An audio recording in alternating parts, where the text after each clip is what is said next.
आइए श्रवण करते हैं शुक्रवार व्रत कथा एवं संतोषी माता व्रत कथा। एक गांव में एक बुढ़िया रहती थी जिसके 7 बेटे थे। 6 बेटे कमाने वाले थे और एक बेटा निकम्मा था। बुढ़िया माँ 6 पुत्रों का जूठा 7वें पुत्र को देती।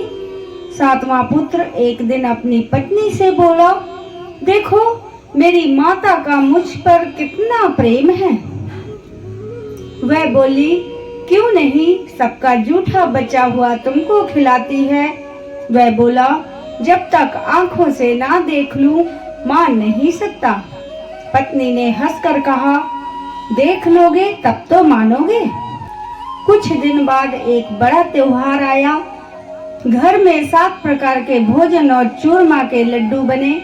वह पत्नी की बात को जांचने के लिए सिर दर्द का बहाना बनाकर पतला कपड़ा सिर पर ओढ़कर रसोई घर में जाकर सो गया और कपड़े में से सब देखता रहा।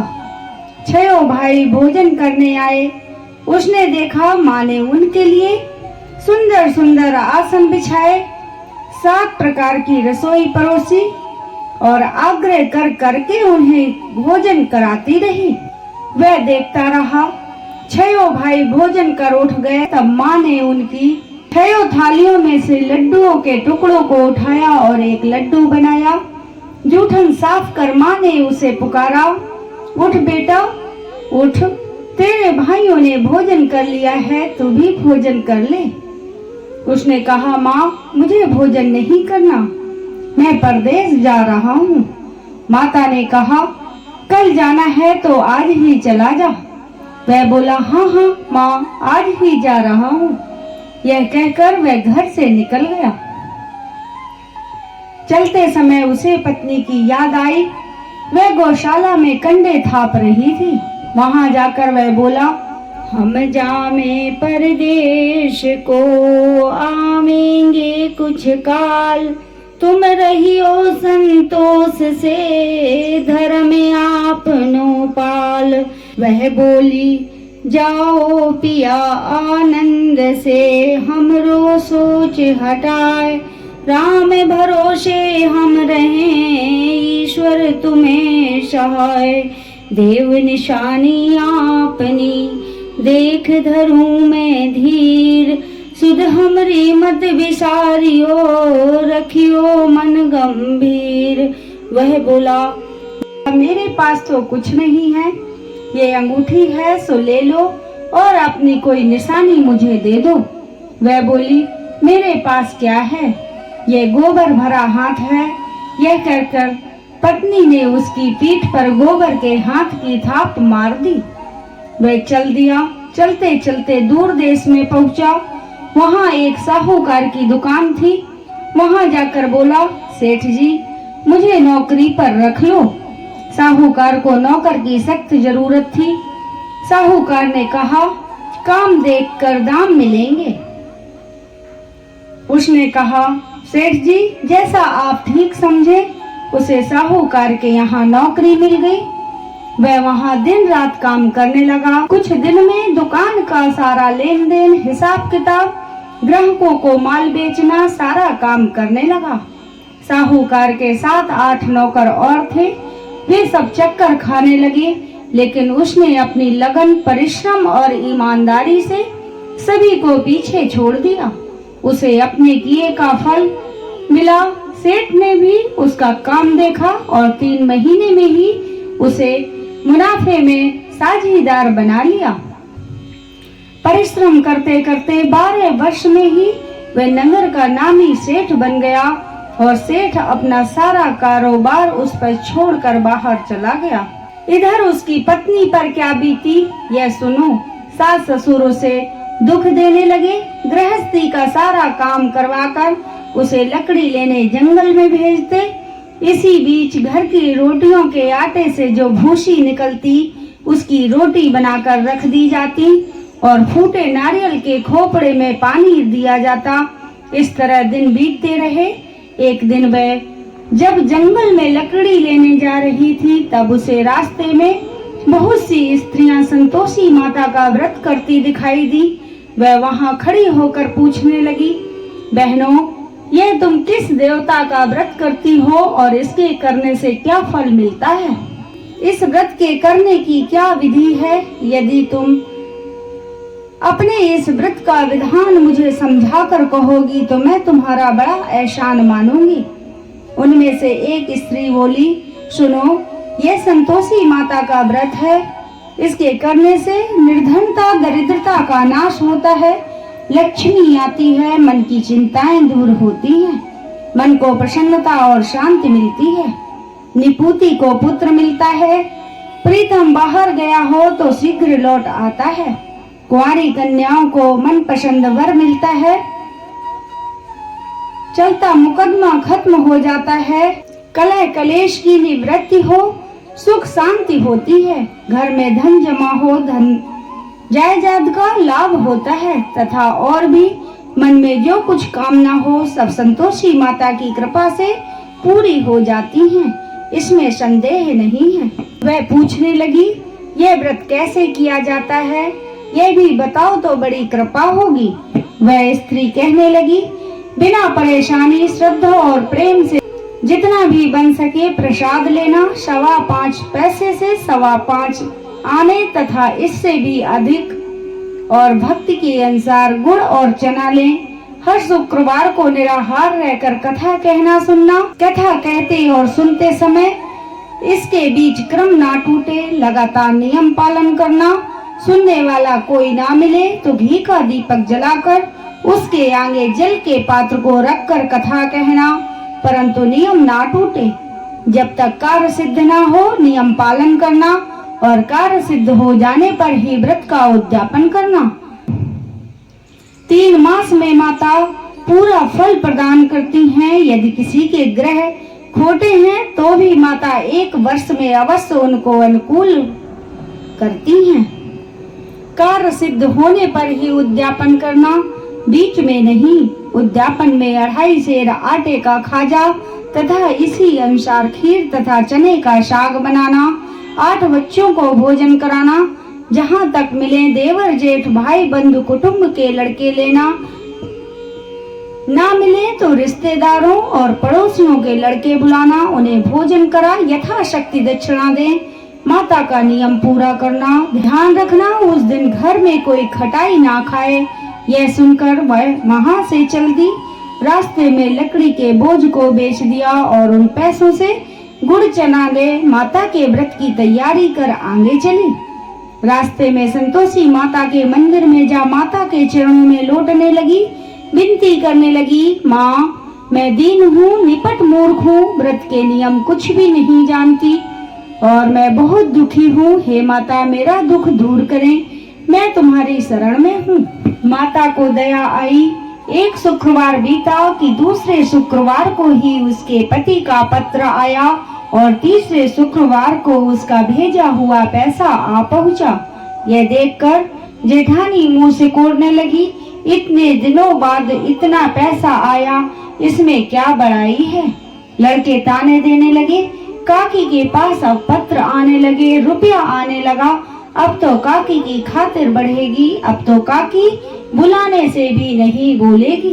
बेचारी सरलता से कहती, भैया पत्र आए रुपया आए तो हम सब के लिए अच्छा है। ऐसा कहकर आंखों में आंसू भरकर संतोषी माता के मंदिर में जाकर मातेश्वरी के चरणों में गिरकर रोने लगी। माँ मैंने तुमसे पैसा नहीं मांगा, मुझे पैसे से क्या काम, मुझे तो अपने सुहाग से काम है, मैं तो अपने स्वामी के दर्शन और सेवा मांगती हूँ।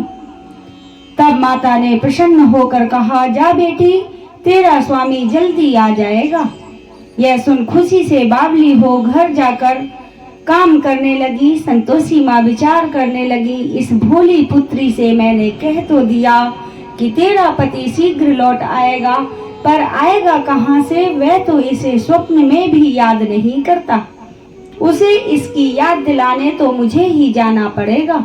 संतोषी माता ने बुढ़िया के बेटे को स्वप्न में समझाया, पुत्र तेरी घरवाली कष्ट उठा रही है।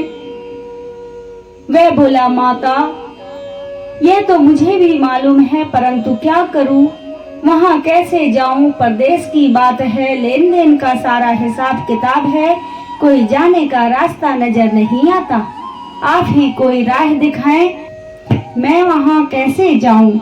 माँ कहने लगी, सवेरे नहा धोकर संतोषी माता का नाम ले, घी का दीपक जला दंडवत कर और दुकान पर जा बैठना, देखते ही देखते तेरा लेन देन चुक जाएगा, जमा माल बिक जाएगा, सांझ होते होते धन का ढेर लग जाएगा। वह अगले दिन सुबह बहुत जल्दी उठा। उसने अपने मित्र बंधुओं परिचितों से स्वप्न में माता द्वारा कही गई बात कह सुनाई। वे सब उसकी बात सुनकर उसकी खिल्ली उड़ाने लगे।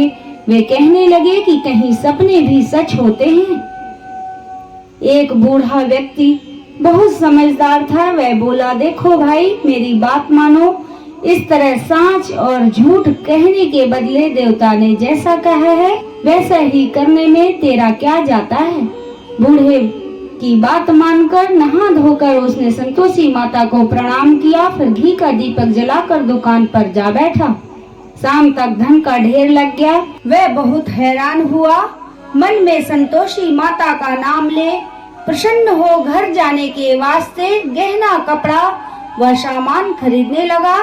सब काम से निपटकर वह अपने घर को रवाना हुआ।